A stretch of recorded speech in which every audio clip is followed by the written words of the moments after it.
The MMA world is in complete shock right now. Even Joe Rogan was stunned by what he witnessed. Once again, Pereira proved why he's one of the most dangerous fighters on the planet. His striking power is deadly, his timing is precise, and his calmness under pressure makes him seem almost unreal. As Rogan put it, Pereira doesn't just fight, he hunts. The way he tracked Ankalaev, stayed patient, and waited for the perfect opening before landing that devastating knockout left everyone speechless. He could be a 3-division world champion for the first time. And it's, look, Tom Aspinall is a large obstacle. That's a big That's a climb. giant man that is never going to make middleweight, never going to make light heavyweight. That is a true heavyweight. Tom Aspinall couldn't make 225. No. He's huge. Yeah. Because he's ripped at 255. Yeah, so that's a real heavyweight. I'd like to see him fight again at 205. I got to be honest, man. I kind of like the guy that dominates a little bit, especially when it looks like that. But it looks like that. I mean, that was revenge. Well, Yuri Prochazka has fought Alex Pereira twice. So in our fighter meeting, when we talk about Ankalaev, that would have been a fresh matchup, whereas Carlos Ulberg has not fought him, so maybe he has the inside lane. Well, Ulberg versus Yuri for an eliminator. Or for a vacant belt if Poaton's doing his thing, Poaton right? decides to go up. Look, he's 38 years old, too. At a certain point in time, he's going to be done with this. And it's not, we got to appreciate him now. Because he doesn't have 10 years left. I mean, it's just, heavyweights can fight a little longer, but, 41, 42. Hey, man, let me tell you something. Fighting in that 41, it ain't fun. It ain't fun at 41. I'm telling you, I don't care how good you are. But, we said a year ago when we talked about Pereira, he's only been in the UFC 3 years, and now we sit here. He still has less than 4. And flip the script the way that Alex Pereira did tonight to Ankalaev. I've never seen anything like it. I've never even heard of anything like it, and neither of you. I'm challenging you. I read all the comments. Tell me of something that you've seen. And not to mention the way that it was done. This was not a matter of Alex Pereira being a powerful striker and coming out and catching somebody. That's just not what we saw. As a matter of fact, Alex Pereira got a takedown. And the way that they score takedowns, I must tell you, I've never really understood. But as your resident wrestling expert, any way that you want to do it, any wrestling metric, any way that you want to do it, Alex Pereira took Ankalaev down. That just wasn't supposed to happen. I haven't seen Ankalaev taken down. Now, if there was a position that I missed, for example, in his fight with Paul Craig, if there was a position that I'm forgetting where Ankalaev was down, forgive me, but I don't know of a time that he was in that position, and I was very stunned at the way that he reacted. I would never kick somebody when they're down. I'm just speaking to what I saw. I'm not giving Ankalaev a hard time. I'm just speaking to what I saw. I was very surprised in that position. He did a very good job of covering. He really did. Pierre is trying to hit him, and Pierre's using some energy, and they're blocking him, and Ankalaev's looking right at him. Now, the first thing that you need to do from an X's and O standpoint in that position is to sit up and get an underhook. You're not going to get away if you don't get an underhook. The other thing that does is it closes the distance, and the guy just simply can't hit you, right? I was waiting for Ankalaev to get the underhook, and he never tried. Even Daniel Cormier, usually the calm, analytical voice of reason, couldn't hide his amazement. He said Pereira has now set himself apart from the entire light heavyweight division, and at this point, no one can match his power or presence. But what's really setting the MMA community on fire is the big question that came right after. Should Alex Pereira move up to heavyweight? Not only does he emote on Ankalaev afterwards and treat him like it was a walk in the park. A walk in the park. Let's talk about what really happened here. He started the fight, and he's going inside low kick. Something that he did not do once or that much in the first fight between them. So you know what? The narrative from Pereira was, I was injured the first fight. That was the worst version of me that's ever showed up. And I was thinking, that's what all fighters say, though. They're not just going to admit that the other guy's way better than them. So I was thinking, all right, Alex Pereira, these are excuses, but they were definitely legitimate excuses because he went shin to shin with Ankalaev, like Jan Blachowicz did. Remember, Ankalaev's a southpaw, as he is in this stance here. And what you may notice is, he's not a southpaw here. And that's what it came down to. In the last fight, Ankalaev could remain southpaw for nearly the entire time. That's where he's comfortable, and that's what gives Alex Pereira problems. And Pereira was trying to do lead low kicks on Ankalaev's calf, and they weren't having nearly as much of an effect. Jan Blachowicz went shin to shin with Ankalaev and gave knocking, all being very, very serious and very scary and very intimidating. Well, it obviously worked because Magomed Ankalaev just got flatlined, smoked, destroyed, beaten in 1 minute, 20 seconds. Now, all the talk of him coming in at 40%, maybe there was a little truth to that. I mean, we did talk about him being a little burnt out. We did talk about the schedule that he was on, which was kind of crazy. And certainly it looked like it did catch up to him in his last fight against Magomed Ankalaev. But he was right. There isn't going to be a third match. There isn't going to be a rubber match. Absolutely no way. Alex Pereira now is going to go into new challenges. If Magomed made it competitive, then maybe there would have been a talk of a third match. But it wasn't competitive. It was completely one-sided. It was one of the most vicious beatdowns we've ever seen. Alex Pereira now is a 3-time UFC champion.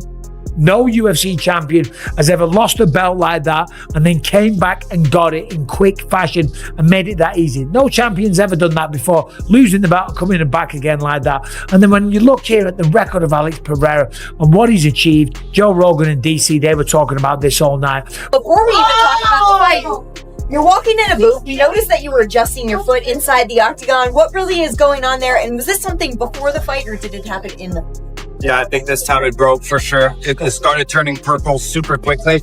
But, you know, when I was throwing those low kicks, I saw that they were landing. You know, he changed his stances after the third kick, which is something that he didn't do in the last fight. It's something that I saw Jan Blachowicz did in the fight too. But as soon as I landed the first kick to his lead leg, I told myself. You were aggressive really from the first moment on. Was the approach to go right at him, or was that something that you saw working out for you? That was the plan in the first fight. You know, I wanted to go up and be aggressive. I told everyone I wasn't feeling well. I'll talk about that a little bit later. But, you know, I felt it. I felt that it was going to happen. You know, even this morning we went to breakfast at Big Romania and we saw one of the guys from Power Slap who we saw last time on fight day as well. He had just lost that night. And today he was there and he just won. So I thought to myself, man, you know, last time he had lost, I lost, now he won. So everything is coming together. You're going to have... Do things feel different? You've won the title before. You've been the champion in 2 divisions. Is something else happening? To make all those around me happy, you know, all my fans, I feel all the love. At the press conference, the fans won't even let my opponent talk. So I feel that, and I want to give people joy. And even in Brazil, sometimes people say, oh, I wasn't watching the UFC anymore until you came and stuff. So I feel it, and I want to give back to those people. Well, you're certainly doing that, Alex. Now comes the part of my job that I have to do. That's always difficult because you just won the title once again. And we're already asking you about your next fight. But I talked to Carlos Ulberg and I talked to your Prohashka after your fight. They both believe they're next in line. They both have the reasons for it. If you get to play matchmaker as the champion, when do you fight? You know, like I said up there, I had a whole speech prepared, but we all know what happened to Jon Jones' brother. So it's not even right to talk about that. We'll talk. Pereira just absolutely ran through and look, I was wrong. That's very, very, very impressive. What were you impressed by in that sense? I think that he made some good adjustments technically, where he was putting him on the back foot a lot more than he was in the first fight. The first fight, it looked like, oh, he looks like he might shed a tear there, Yuri Prohashka. What's going on there? Yeah, in the first fight, he was kind of like guessing what Ankalaev was going to do constantly. Whereas in this fight, in the rematch, Pereira's just constantly keeping him guessing, walking him backwards, making him feel threatened, and Ankalaev just couldn't even get anything off. So Pereira's back. I always ask it, but does he move to heavyweight now, or does he fight Yuri, or what are your thoughts? I don't know. I'm sure that's his decision. He's the champ. He can decide whatever he wants. Do you think he should fight Ankalaev again? Maybe that as an option. Give it a trilogy. I mean, I would watch Alex Pereira fight. I would watch any of them fight anybody, but I think that's pretty cool the way he's just come back and beat him again. See what he wants to do next. Dropped him with the right. Usually you'll see him drop him with the left hooks, but this time he big right one bomb over the top. After that incredible performance, Joe Rogan said it's only a matter of time before Alex Pereira moves up to heavyweight. a move he believes would be a nightmare for the division. With his terrifying power, precise timing, and unshakable calm, adding extra weight would make him even more dangerous. Daniel Cormier agreed, saying Pereira's fearless confidence sets him apart, and fans everywhere are now calling for him to take the leap and chase history as a potential 3-division champion. If you're a real fight fan, you know what the fight of the era is that we need to see. Alex Pereira's got to move up if Tom Aspinall defeats Cyril Gane at UFC 321. By KO in the first round as well, just to add some extra hype. Alex Pereira's got to move up to heavyweight and try for a third belt at the White House in 2026. Him versus Tom Aspinall. Tom Aspinall versus Alex Pereira at the White House, June 2026, International Fight Week. Third belt for Alex Pereira on the line. Potential GOAT status for Alex Pereira on the line as well. Tom Aspinall gets the super fight. This is the fight of the modern era of combat sports. Alex Pereira's the real deal. As you did because of how injured you were in the first fight and how you wanted to correct that in the second fight? Or did you just get in there and feel the emotions of the moment? Não, isso tudo faz parte do plano. Algumas semanas atrás, o Glover deu entrevista e avisou. Falou, pô, tá vai diferente. Primeiro round vocês já vão ver com essa convicção, né? Mas ninguém acreditou. No, that was all part of the plan. And Glover even did an interview and he said, you guys are going to see the difference in the first round. So it was all planned out. You were very good, for the most part, during the lead up to this, to not taking some of the words said by him or whoever was saying it for him and the personal attacks that were made on him. But realistically, how much of a grudge did you hold against him for those words? Todo momento. Algumas vezes, igual quando eu falei pro Dana White, pergunta pro Dana White e tal, que o Dana White foi e falou, pô, esse cara nunca negou luta pra mim, né? Nunca falou um não. Não importa que tá viajando, não tá lesionado, e eu sempre fiz isso, então isso acho que foi o que fiquei mais assim, sabe, das palavras dele. E falando também, tipo, pô, da borracharia, queria voltar pra borracharia. Então, tipo, ele tava tentando falar algo pra se promover, porque se ele não falasse isso, não falasse do meu nome, ele não conseguia chamar a atenção de ninguém.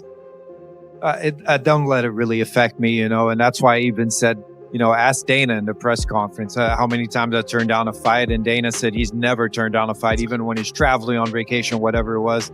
But he said a lot of things that I was going to go back and work at a tire shop, and just a lot of things through this whole time that he shouldn't have said. So I was going to ask you, in the face-off, you were caught on camera saying, I don't want to go back to the tire shop. Obviously, the people who followed your story understand the significance of that.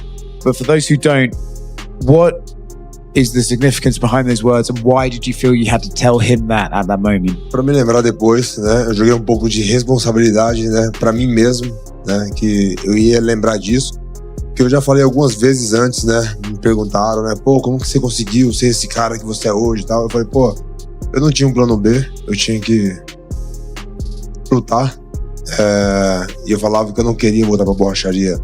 Então eu repeti essa mesma frase para ele, para lembrar que eu não queria voltar pra borracharia.